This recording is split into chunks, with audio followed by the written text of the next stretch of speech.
Baik, tadi clue-nya adalah bagaimana momentum hijrah ini kita bisa optimalkan untuk menuju kepada persatuan umat. Nah, clue-nya itu Ustaz Ismail dan Habibah. Tahu-tahu, Ustaz Ismail dulu. Saya ketikkan satu ayat berkaitan. Saya tidak tahu yang mau bertanya dari namanya, saya gabung aja lah. Tentang program umat Rasulullah dalam Al-Quran disampaikan oleh Allah Ta'ala, ada masalah pada diri umat kita ini. Lebih baik kita cerita banyak masalah kita aja. Kita memang umat yang bermasalah. Kita ini umat yang bermasalah. Walaupun Allah uji kita, tapi masalah kita sendiri yang buat. Allah uji kita, tapi kita buat masalah. Kalaulah kita tidak bermasalah dengan Allah, kita tidak punya masalah, tapi kita punya masalah dengan Allah. Ya. Jadi problemnya kayak gitu. Allah Ta'ala dalam Al-Quran mengumumkan, فَخَالَفَ مِنْ بَعْدِهِمْ خَلْفٌ أَضَاعُوا الصَّلَاةَ وَاتَّبَعُوا الشَّهَوَاتِ فَسَوْفَ يَلْقَوْنَ غَيًّا. Surah Al-Isra. خَالَفَ مِنْ بَعْدِهِمْ خَلْفٌ أَضَاعُوا الصَّلَاةَ. Nanti akan lahir generasi di tengah umat ini, Dan dalam Al-Quran Allah gambarkan akan lahir nanti generasi di tengah umat Muhammad ini, sebuah generasi yang melantarkan salat, yang tidak dengan salat, yang tidak kokoh dalam salat, yang tidak faham salat, yang tidak dekat dengan salat, yang salatnya cuma formalitas, yang salatnya tidak ada ruh, yang salatnya tidak menggugah, la yanha 'anil fahsya' wal munkar, la tanha 'anil fahsya' wal munkar. Salatnya tidak sampai ke taraf itu, dia cuma rutinitas kayak senam jogi, ada itu. Kayak senam-senam saja, dia tidak punya isi dalam sholatnya. Manusia yang tidak punya peran sholatnya, hubungan baiknya dengan Allah, macam mana dia bisa berhubungan baik dengan manusia yang lain?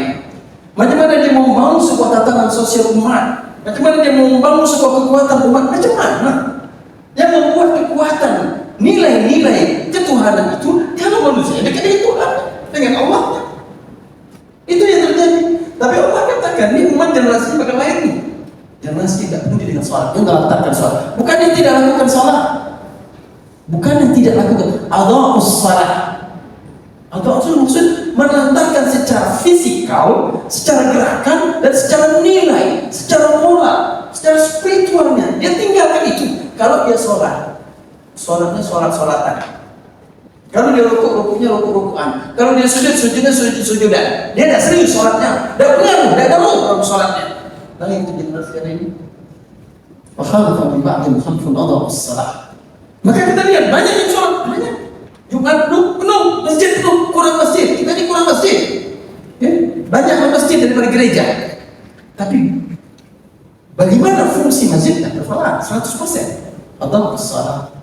Sedangkan di dalam Al-Quran banyak sekali bicara tentang bagaimana pengaruh sholat. Kalau itu dibuat dengan serius dan sungguh-sungguh dan pakai roh, pergerakan itu ada. Pasti ada. Sebab yang menggerakkannya adalah Allah. Kenapa yang menggerakkannya Allah? Karena Allah menyambung dengan keinginan Allah. Jadi kamu punya motivasi ke arah sana, tapi ini kamu tidak punya motivasi ke arah sana. Dan pendidikan sholat ini di negeri ini cuma pada fokus perkara ibadat sholat hay'ah, gerakan.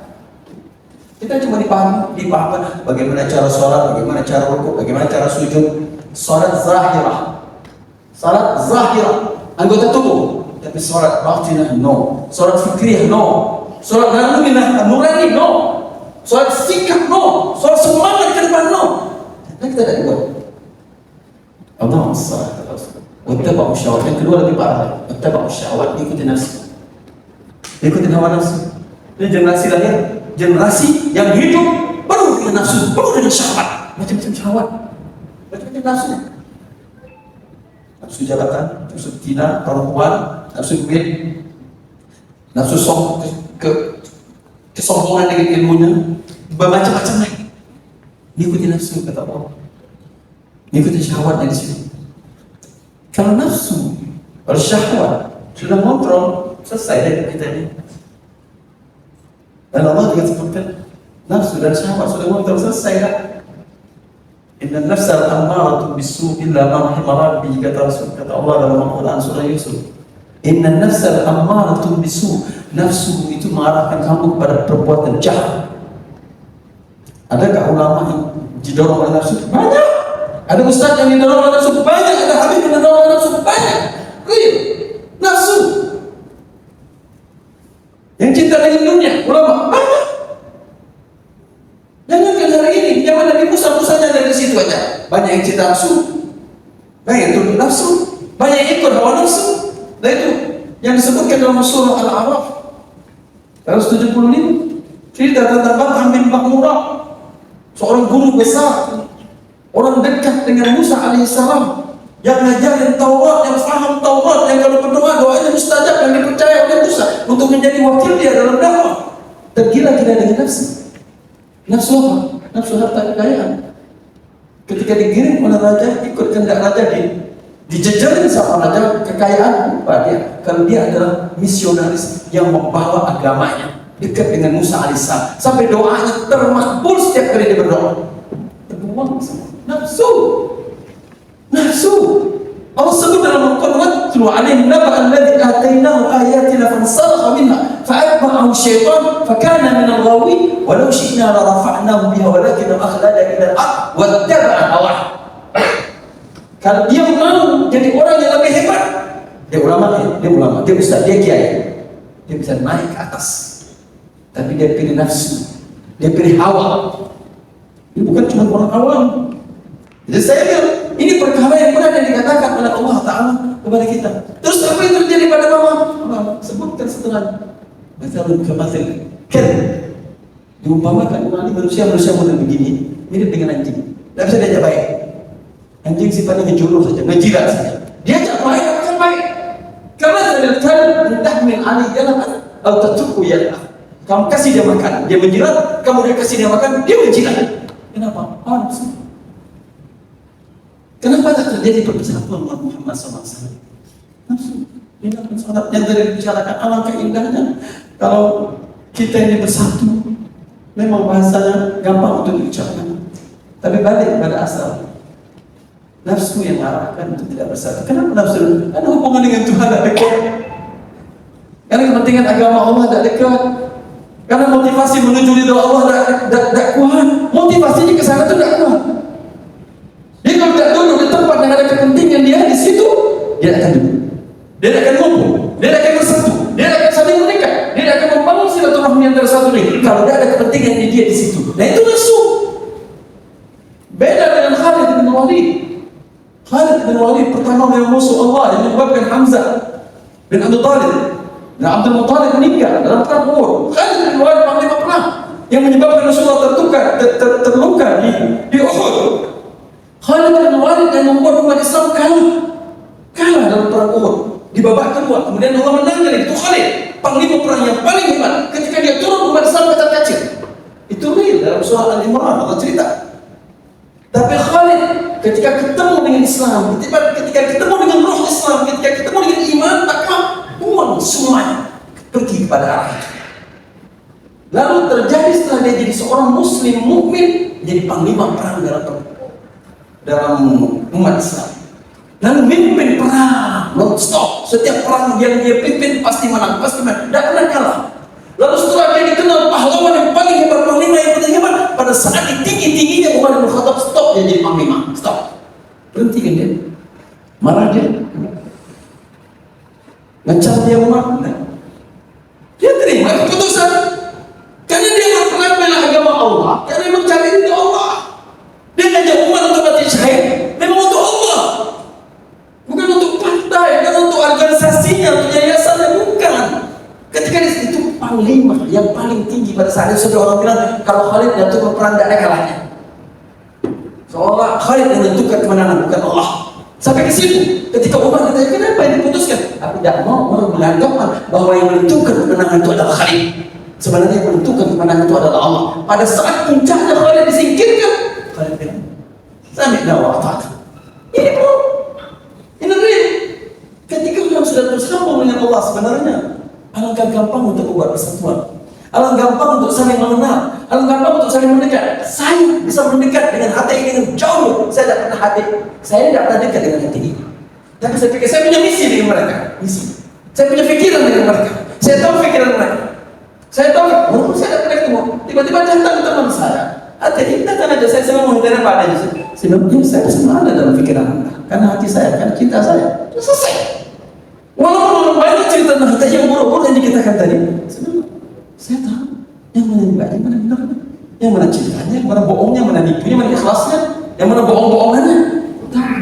Tapi saudara, ini semua kembali kepada syahwat. Kalau masih ada syahwat, masih ada nafsu, saya akan katakan tetap, ini omongan kosong semua ini. Dan kita hari ini dikeluarkan untuk itu. Umat ini digiring dengan arah ke arah sana. Sulit sekali kita. Apalagi kalau ada cerita tentang diksi, bicara tentang diksi, narasi dari orang luar tentang kita dan keburukan kita. Mana ada musuh kita yang bicara tentang kebaikan kita? Mana ada musuh kita dari dalam maupun dari luar bicara narasi untuk kebaikan kita tidak. Yang penting itu kita adalah khudhu hidrakum fanfiru thibatin kaminfiru jami'an. Yang penting itu gimana kamu menyiapkan diri kamu. Kalau musuh kamu jangan harap mereka akan bicara yang baik tentang kamu. Dan musuh ini disebutkan di dalam Al-Quran juga, musuh dari dalam dan musuh dari luar, sama saja. Musuh dari dalam yang sekarang ngomong pada Islam nih, pakaiannya pakaian Islam, kalimat Islam, narasi Islam, tapi sebenarnya dalamnya nyudut-nyudutkan, rusak isi dalam Islam. Karena kita punya hubungan baik tadi saya bilang, dan aslinya karena cari ridho Allah, aman kita ini, senang kita ini, walaupun kita tidak perlu harus senang lena, nyaman. Dalam kondisi yang tidak merasa ada apa-apa, tidak, kita harus siap terus kapanpun dan bagaimanapun situasinya. Yang kita berharap, yang disebutkan tadi, kita berharap kekuatan seperti Muhammadiyah, NU, HTI, FPI, Tabligh. Ya Allah, saya bilang ini orang baik kok jadi kocak kacir.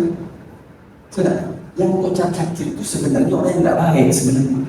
Tapi hari ini terbalik, yang tidak baik ngumpul jadi satu. Yang baik kocak kacir. Aneh.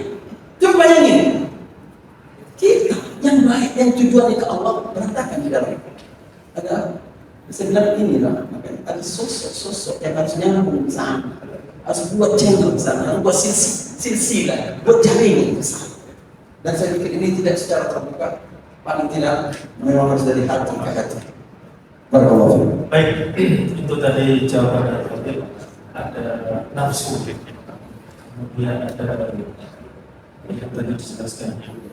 Baik, teman-teman Ustaz Ismail menambahkan. Ya, karena itu penting kita ini memiliki 3 pemahaman sekaligus. Pertama adalah yang sering saya sebut pemahaman problematik.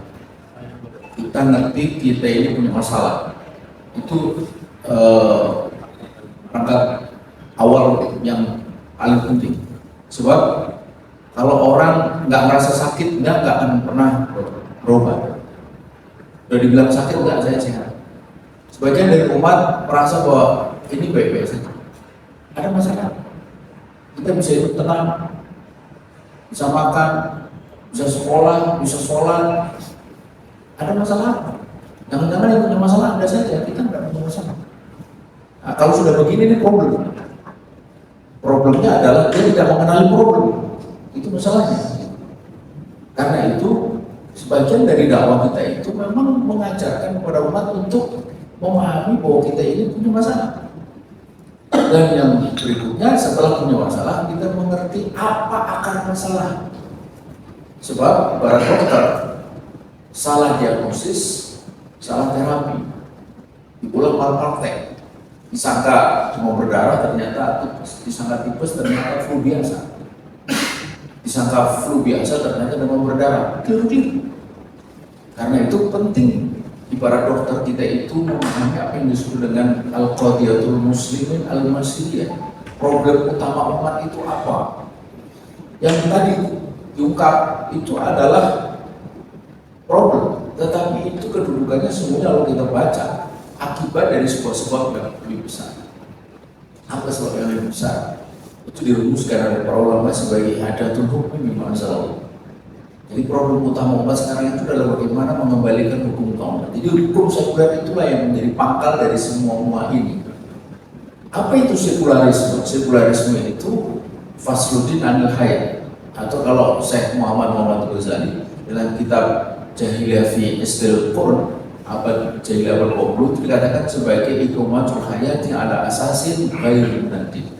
membangun struktur kehidupan, artinya mengatur masyarakat tidak di atas dasar Islam, itu sekuler.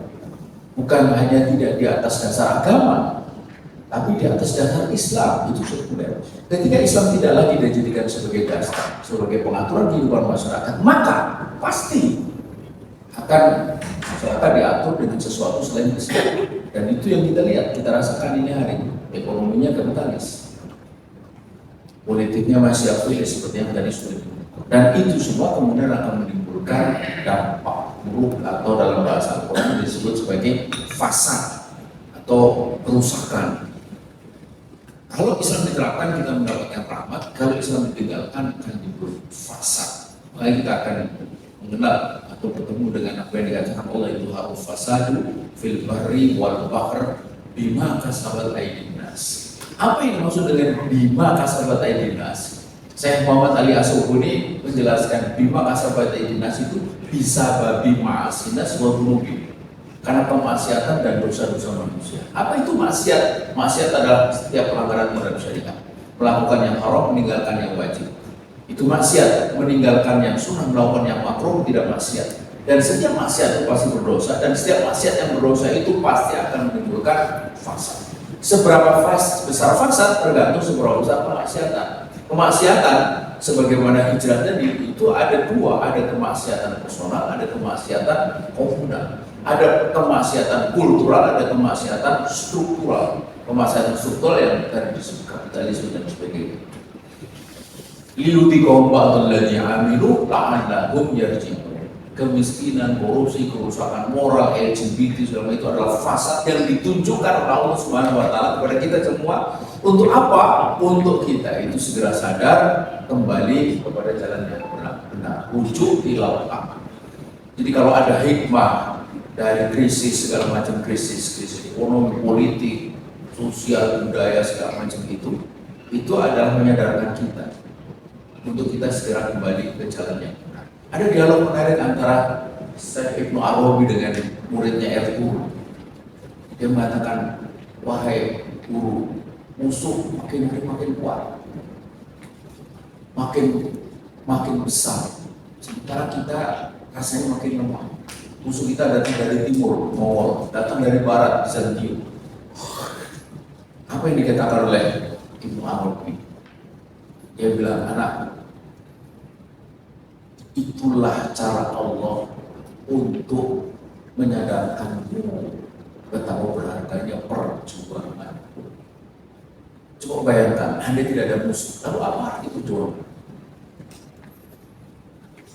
Hadirin, kita banyak persoalan untuk menunjukkan, meminjam istilah Ibnu Arabi tadi, bahwa itulah akibatnya kalau kita tidak menggunakan Islam. Ini menunjukkan kepada kita, disitulah kau punya tugas. Bayangkan kalau sudah tidak ada persoalan, lalu apa tugas kita? Kalau tugas itu dakwah itu mendapatkan pahala, berarti tertutuplah pahala buat kita, karena semua sudah beres. Ibarat office boy datang ke sebuah tempat, gedung, semua sudah rapi, lantai licin, dinding rapi, meja kursi terapi, lalu apa pekerjaan? Gak ada pekerjaan. Kalau kamu nggak ada pekerjaan dan dibayar itu, rugi lagi. Begitu kita mesti memaknainya secara positif. Itu pertama, memahami problem. Yang kedua, kita mesti memahami kemestian. Jika ini masalah, kita mestinya hidup seperti apa? Kita semua tahu hidup mesti di atas dasar Islam, diatur dengan Islam. Nah, ini hal kedua yang mesti dipahamkan juga kepada umat. Seperti apa sih bayangan hidup dalam Islam itu sebagai pribadi? Seperti apa? Dalam keluarga seperti apa?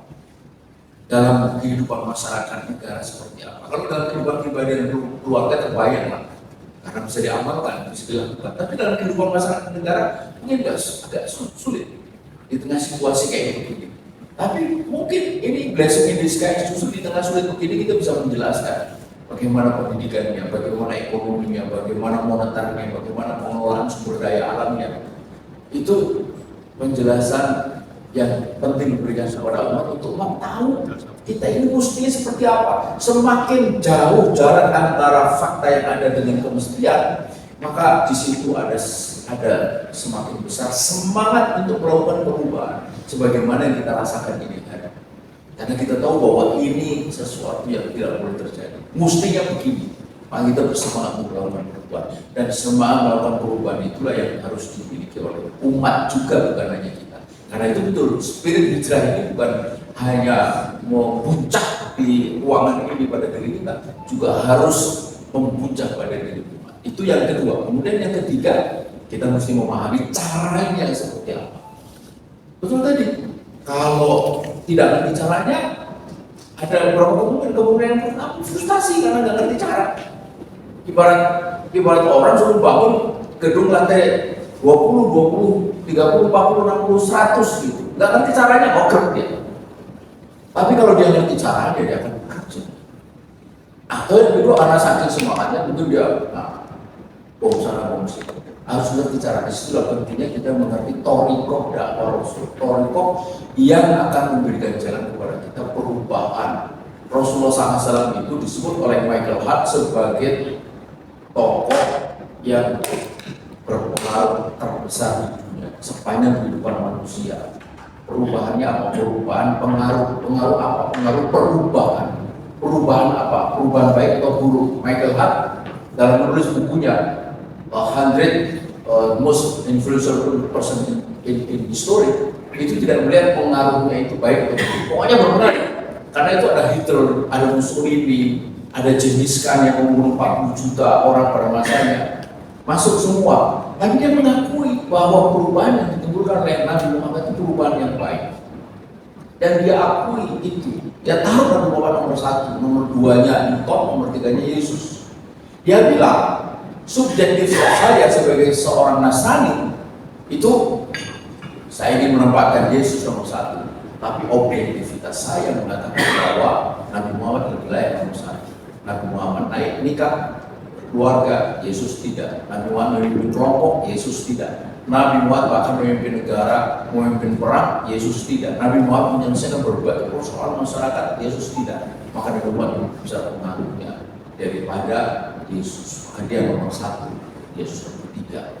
Jadi kita mesti tahu itu bagaimana torikoh dakwah Rasul, torikoh dalam perubahan, dan ikuti itu, ikuti torikoh Nabi.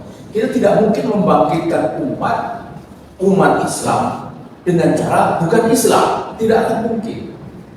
Kita tidak mungkin melakukan dakwah atau aneh kita melakukan dakwah, tapi kita tidak mungkin mengikuti cara dakwah guru besar dakwah Nabi. Lalu kita mau mengikuti siapa?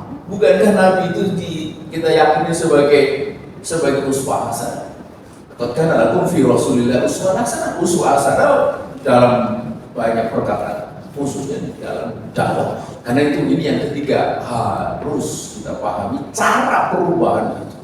Kita paham problemnya, kita paham kemestiannya hidup kita mesti seperti apa, dan kita paham bagaimana perubahan itu harus dilakukan. Persatuan itu adalah buah dari keadilan kita untuk selalu berislam.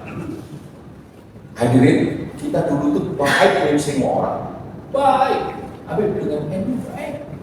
Bahkan bisa memeja kita di saya tadi. Saya tadi sudah mengatakan bahwa saudara-saudara setelah kita berdiskusi, berdialog, kesimpulannya NU dan saudara itu sama. Dia mengatakan sama muaranya, sama sungainya, bahkan kalau muaranya sama berarti tujuannya sama, kalau sungainya sama berarti jalannya sama. Hanya beda kapalnya, NU besar, hati kecil.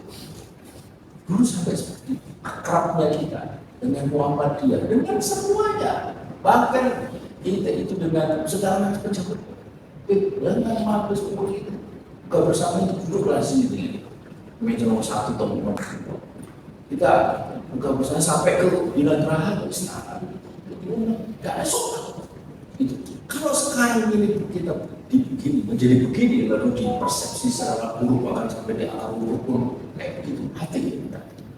Itu jelas karena mereka telah meletakkan sesuatu yang tidak Islam di dalam menilai Islam. Kalau Islam itu dinilai dengan sesuatu yang bukan Islam, pasti salah semua. Karena itu apakah Islam itu harus dinilai dengan Islam? So, kalau tidak dengan Islam, ya salah semua. Salah Islamnya, karena alatnya itu seperti motor ini. Kalau motor ini itu dinilai dengan galon besar, ya ini motor nggak ada artinya apa. Tapi kalau diukur dengan ukuran yang benar, akan dinilai. Jadi kembali ke tadi itu, oleh karena itu kita tidak perlu khawatir. Kalau ini hari kita melihat ada orang-orang yang lupa, yang penting kita tidak di dalam Islam. Persatuan itu buah dari keagungan kita dalam Islam. Itu yang dikatakan oleh Allah wa'tasimu bihablillahi jami'an wa la tafarraqu. Ittisam bihablillah. Jangan kau berpecah belah. Kapan berpecah belah? Ketika tidak lagi ittisam bihablillah. Tidak berpegang teguh tali agama Allah, tali agama Allah, ayat Al-Quran, ayat risalah Islam itu. Begitu orang Islam satu berpegang kepada Islam yang satunya, tidak pasti pecah. Pasti. Kalau itu terjadi perpecahan, menurut saya itu perpecahan yang tidak perlu disesali. Kenapa? Karena itu perpecahan yang pasti akan terjadi. Kita semua berangkat ke Jakarta, pasti salah. Tapi begitu yang satu itu mau bilang mau ke puncak, ya pasti balik arah.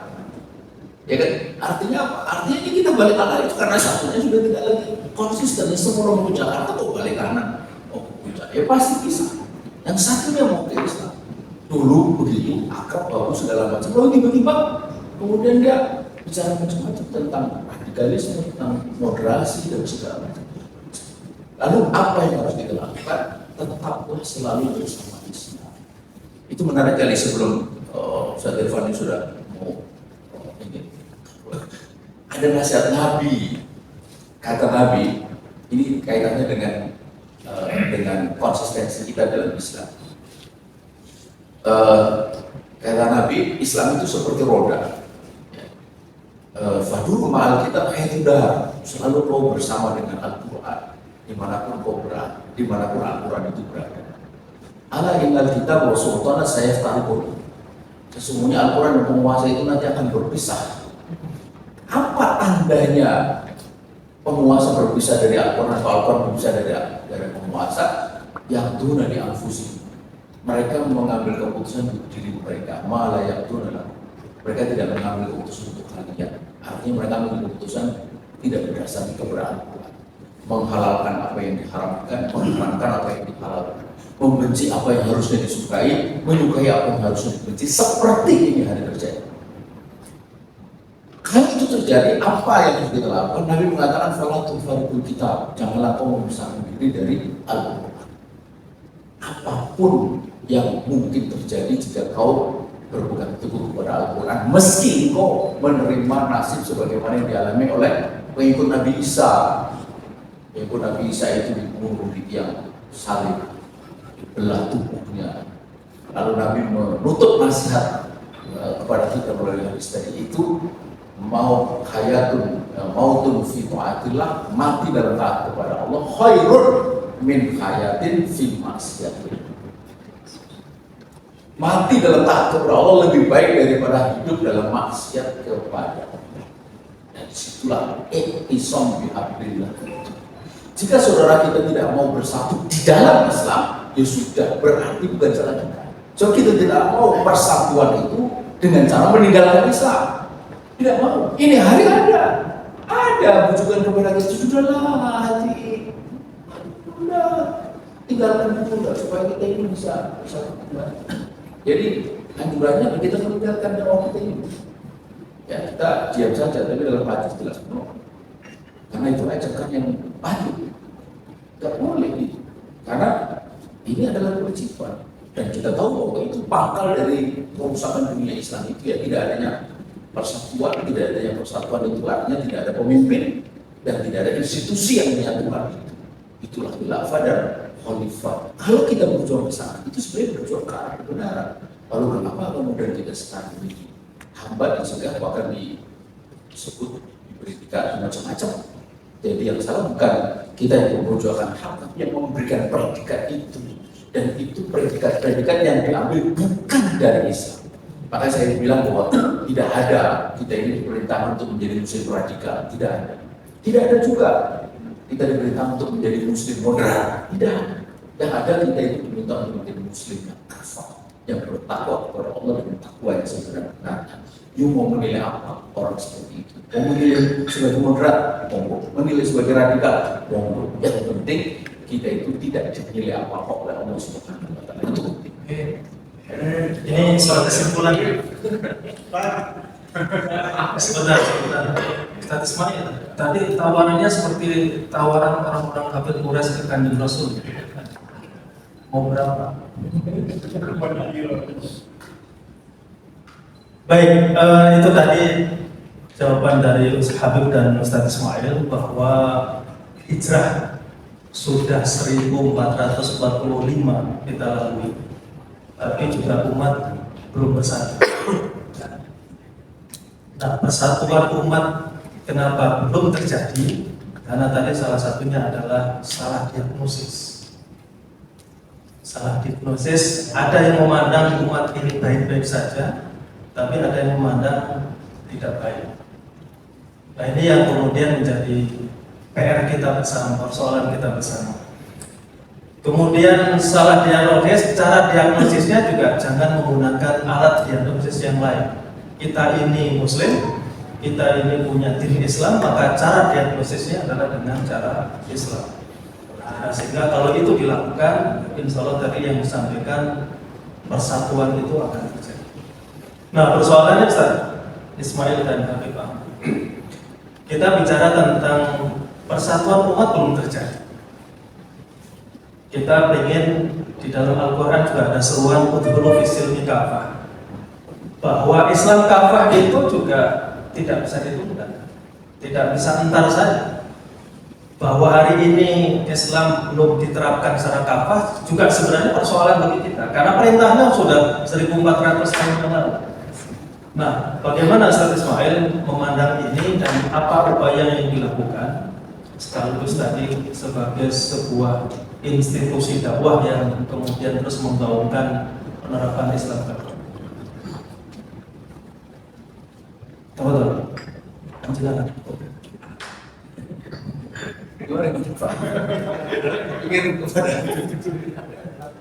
Ini pertanyaan tambahan, karena sekarang persoalan umat itu tidak juga kunjung mendatangkan persatuan umat.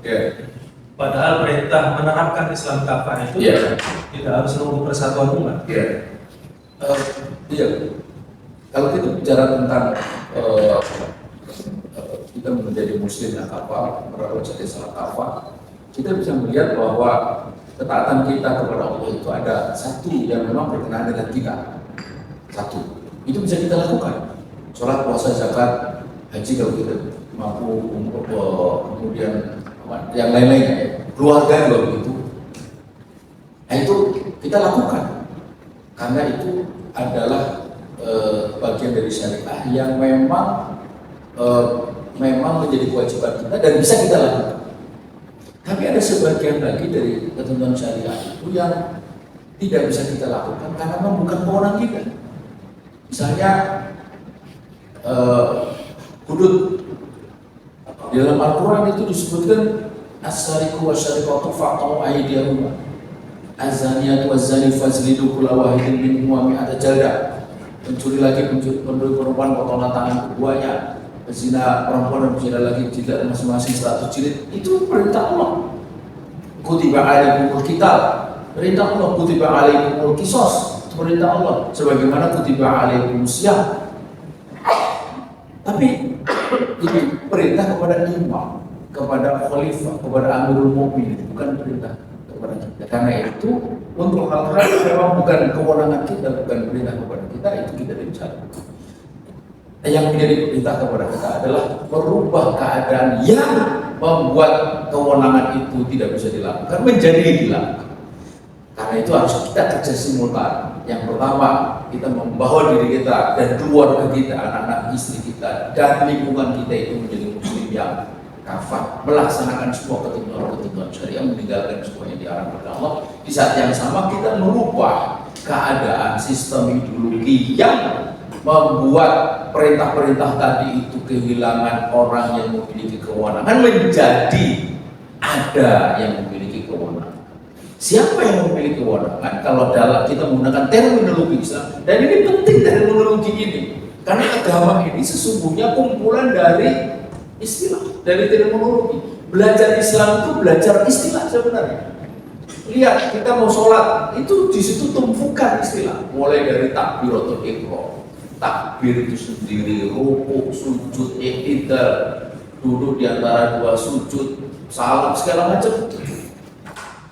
Zakat ada mustahik, ada muzaki, ada nisab, ada haul, umrah, ada tawaf, ada sa'i, haji, ada melempar jumrah, ada wukuf.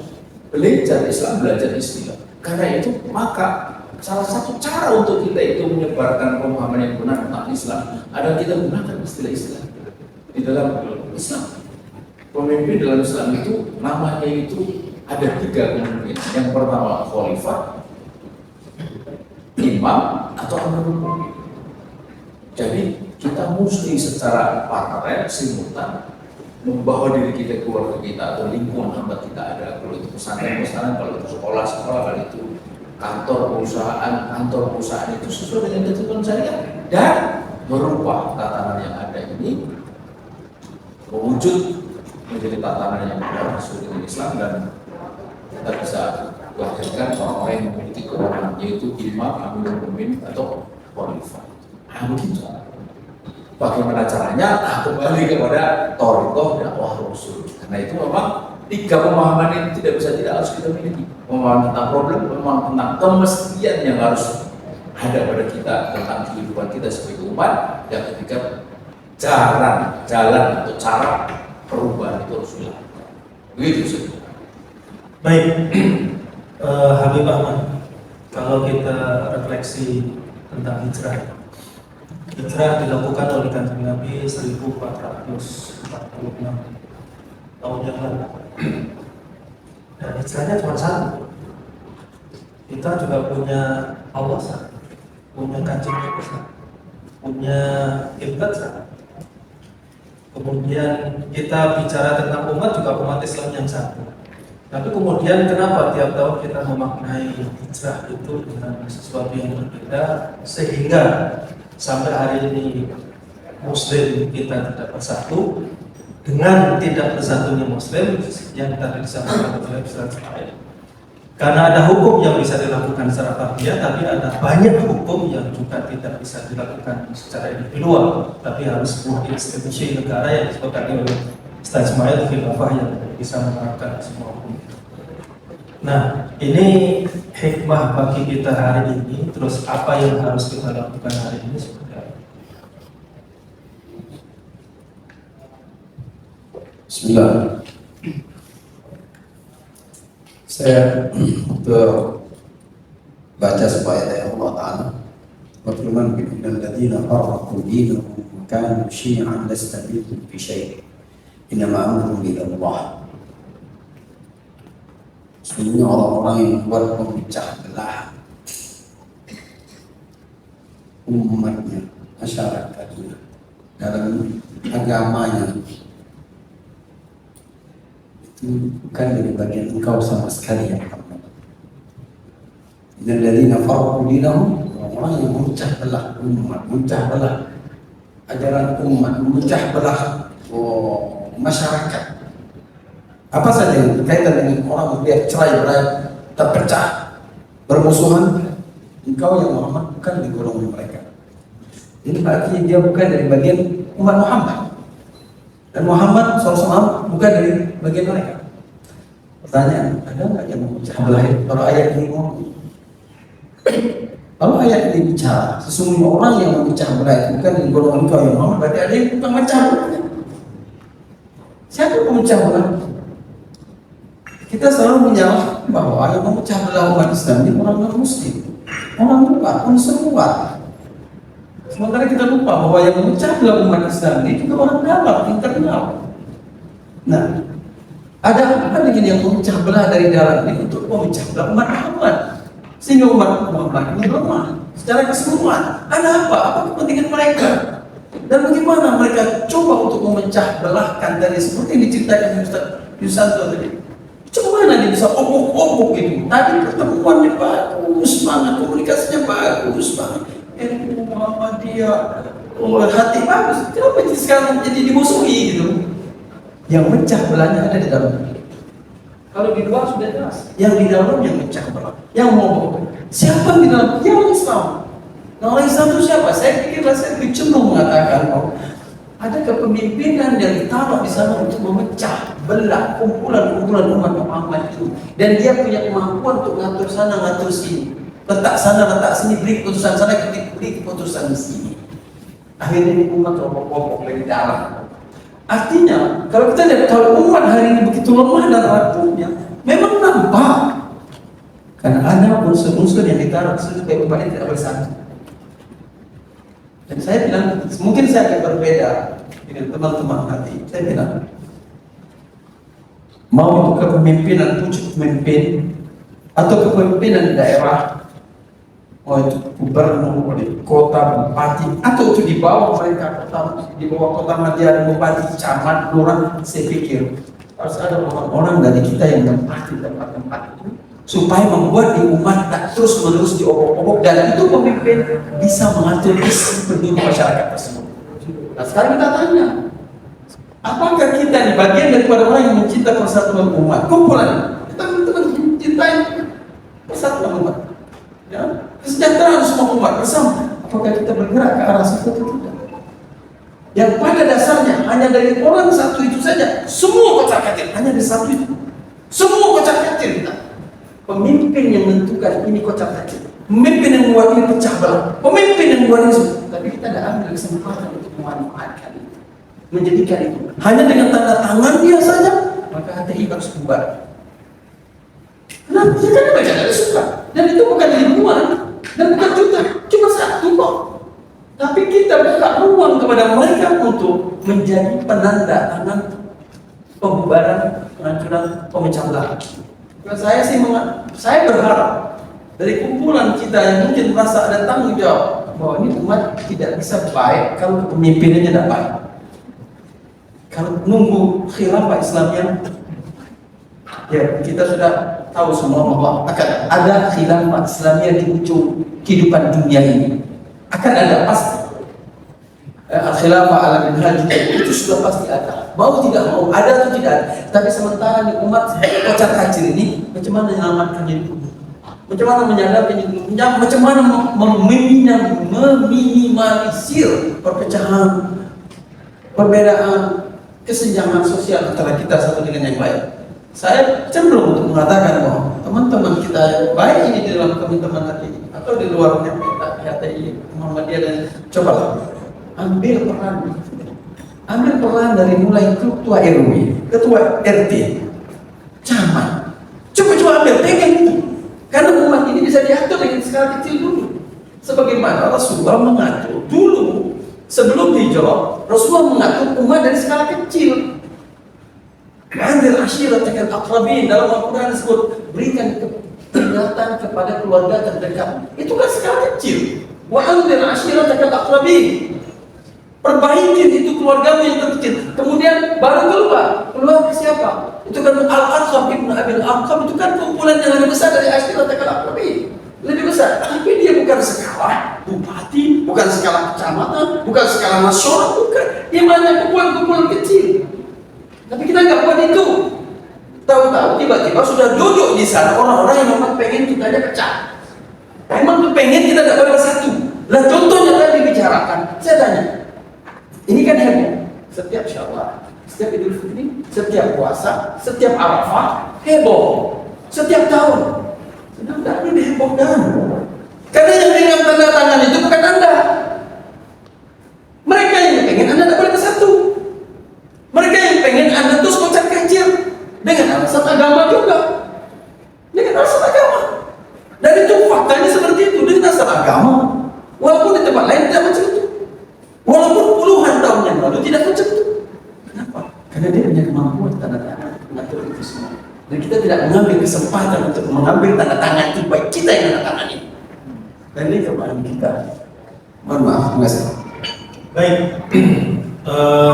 karena waktu terus berjalan dan kita ada di penghujung acara. Baik, tadi Habib menjelaskan terkait dengan apa yang terjadi hari ini. Banyak peluang yang ada pada diri umat, tapi seringkali umat jadi lalai.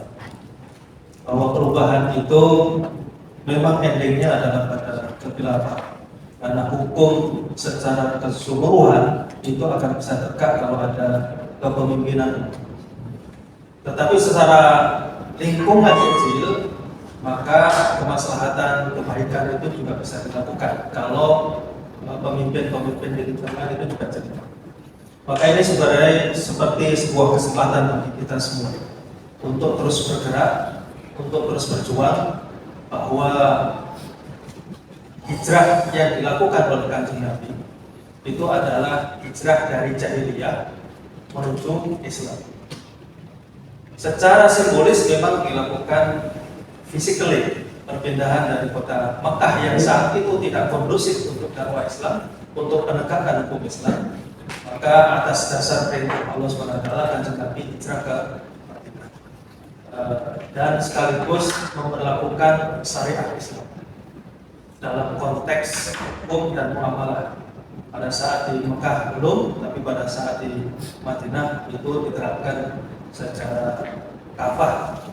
Secara kafahnya itu bertahap. Setelah turun ayat terakhir Al-Yauma akmaltu lakum dinakum, maka saat itu, mulai saat itu harusnya syariat Islam itu diterapkan secara kafah oleh kita semua. Jadi hari ini sebenarnya tidak ada alasan bagi kita untuk tidak menerapkan Islam kafah. Kalau toh belum, berarti kita harus perjuangkan. Nah, nilai perjuangan itu yang menjadi penting bagi kita. Jadi hikmah hijrah hari ini adalah bagaimana kita terus berjuang, bergerak, mewujudkan persatuan umat. Dengan persatuan umat itu kita akan bisa menerapkan Islam. Baik, untuk menutup, tidak elok kalau kemudian pemantik tidak memberikan closing statement. Saya persilakan Habib sepatah dua patah untuk closing statement terhadap tema kita hari ini, sekaligus untuk menyongsong 1446 Hijriah. Mudah-mudahan semua persoalan umat ini segera tertuntaskan, termasuk persoalan kaum muslimin di Palestina. Insya Allah kita song-song kehidupan baru yang diatur dengan Islam kafah. Betul. Masalah kita dah selesai dalam sebulan, 2 bulan, setahun, 2 tahun, 78 tahun pun kita merdeka belum selesai. Ya, masalah kita selesai bersama-sama kita berbuat. Di mana posisi kita berada, tidak duduk sendiri-sendirian ngumpul di tempat masing-masing puas, oke? Kullu hizbin bima ladaihim farihun, senang dengan kelompoknya masing-masing. Tidak macam itu bentuknya. Kalau masih kita mempunyai prinsip kullu hizbin bima ladaihim farihun, ini ayat Al-Quran sebutkan, setiap orang sibuk, asik, senang, bahagia, bangga, oke?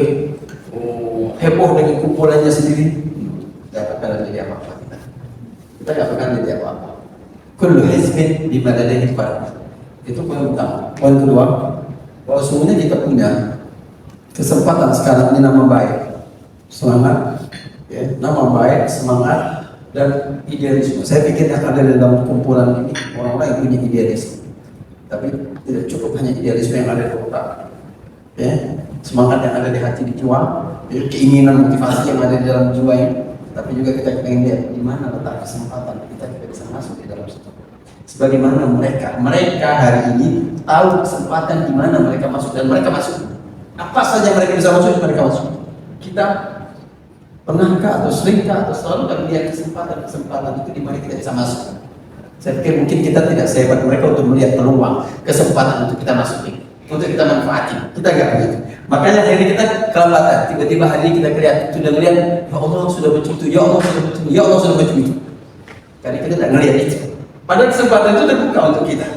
Ya, kesempatan itu nampak maka depan mata. Cuma kita kadang-kadang melihat diri kita saja, kita tidak melihat keluar. Setelah semua terjadi baru kita terperangkap. Ya Allah sudah macam ini rupanya. Jadi kesalahan kita, kelemahan kita. Mari kita cari kesempatan itu dan kita menempatkan posisi kita supaya kita bisa berbuat sesuatu di tempat itu sesuai dengan kapasitas dan kemampuan kita. Moral, material, spiritual, apa saja namanya. Baik, silakan Ustaz Ismail. Ya, dan kita harus punya kata-kata kunci, ya, final word, bahwa tidak ada kemuliaan kecuali dengan Islam. Wala Islam.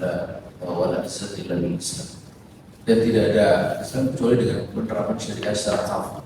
Kita menginginkan Islam itu sebagai rahmatan lil alamin. La Islam illa syariah. Dan tidak ada penerapan syariat secara kafah itu kecuali di dalam Daulul Khilafah. Maksudnya negara yang memang didirikan untuk menerapkan syariat. Ada banyak negara, tapi negara itu didirikan untuk macam-macam. Dan Islam mengajar kita untuk punya negara yang menerapkan syariat, karena negara itu untuk kebaikan, dan kebaikan tidak akan mungkin bisa diberikan oleh melalui Islam, oleh menerapkan syariat. Oleh syariatnya yang daulah khilafah. Dan tidak mungkin tegak daulah khilafah itu kecuali melalui dakwah yang dilakukan secara istiqomah. Wala daulah khilafah illa dakwah istiqomatan, dengan istiqomah. Karena itulah maka yang diperlukan oleh kita ini hari adalah keistiqomahannya di dalam dakwah ini. Karenanya nasihat Nabi itu penting sekali. Mautun fi ta'atillah khairun min hayatin fi maksiatillah. Jadi hidup atau mati dalam taat Allah itu lebih daripada hidup dalam maksiat. Problem sudah banyak, jangan menambah problem. Kapan pertama problem? Ketika kita bermaksiat kepada Allah Subhanahu wa Ta'ala. Tidak mudah, tapi itulah nilai kita di hadapan Allah. Nabi mengatakan, sayati ala nasi zaman, akan datang pada suatu masa, as-sabiru ala dinihi kal qabidi ala jannah. Orang memegang Islam itu, orang yang sabar dalam Islam itu sama dalam agama Islam. Orang memegang bara api. Kalau kita membawa bara api, bagian tubuh yang paling sensitif itu tangan. Jadi tangan di situlah indera detak, di situ detak. Maka kalau dia kena bara api itu refleks kita itu akan lepaskan itu bara api karena nggak tahan kita. Tapi ini bukan sembarang bara api, ini bara api yang amat sangat berharga, yang menentukan posisi kita, kehormatan kita di depan Allah Subhanahu wa Ta'ala. Maka seberat apapun tetap harus kita pegang. Nah, itulah di akhir zaman itu seperti itu situasinya. Karenanya jika memang situasi sekarang itu terasa berat, terasa sumpah kalau bahasa Jawanya itu berat kita, memang begitulah sunatullah. Tapi itu sumpah itu di dalam konteks pikiran. Tapi kalau dalam konteks hati kita merasakan tumaninah, kalau kita yakin bahwa sakinah itu Allah yang menurunkan oleh karena tauhid keimanan kita kepada Allah Subhanahu wa Ta'ala. Beriring dengan istiqomah kita dalam dakwah, insya Allah jika pun umpamanya belum tercapai hasil pada usia kita, mudah-mudahan pada anak kita, tak anak kita, cucu kita, cici kita, itu seterusnya. Sebagaimana sejarah membuktikan penaklukan Konstantinopel itu baru berhasil 8 generasi setelah moyangnya itu meletakkan fondasi perjuangan yang sangat tinggi. Sulaiman Shah pemimpin kabilah Koyi tahun 1200-an baru berhasil tahun 1453, 230 tahun, 8 generasi. Sulaiman Shah melahirkan yang turun dan turun melahirkan Utsman, dari situlah nama khilafah Utsmani. Utsman melahirkan Orhan melahirkan Murad melahirkan B1 melahirkan Muhammad I melahirkan Murad II melahirkan Muhammad II. Saya Muhammadiyah itulah Muhammad Al-Fatih. 8 generasi. Jadi kalau ini hari kita merasa tidak mungkin kita menjawab kemenangan itu sesuatu yang tidak perlu buat kita jihad. Yang penting kita meletakkan fondasi perjuangan bagi anak-anak kita. Anak-anak kita nanti akan meletakkan fondasi juga buat anaknya lagi, cucunya, cicitnya. Mudah-mudahan tidak sampai 8 generasi. Kalau dulu Konstantinopel, sekarang kembalinya kehidupan Islam tegak kembali ke khilafah. Takbir. Assalamualaikum warahmatullahi wabarakatuh. Baik, karena waktunya sudah selesai, sudah habis. Kemudian tadi Habib juga mau menyampaikan sesuatu sesingkat mungkin ya. Mohon ditambah di closing dengan doa Habib. Permintaan dari panitia. Jadi nanti Habib menyampaikan sesuatu, monggo langsung ditutup dengan doa. Saya mau ketikkan sebuah cerita. Sekali waktu Rasulullah SAW berkemah dengan sahabat-sahabatnya.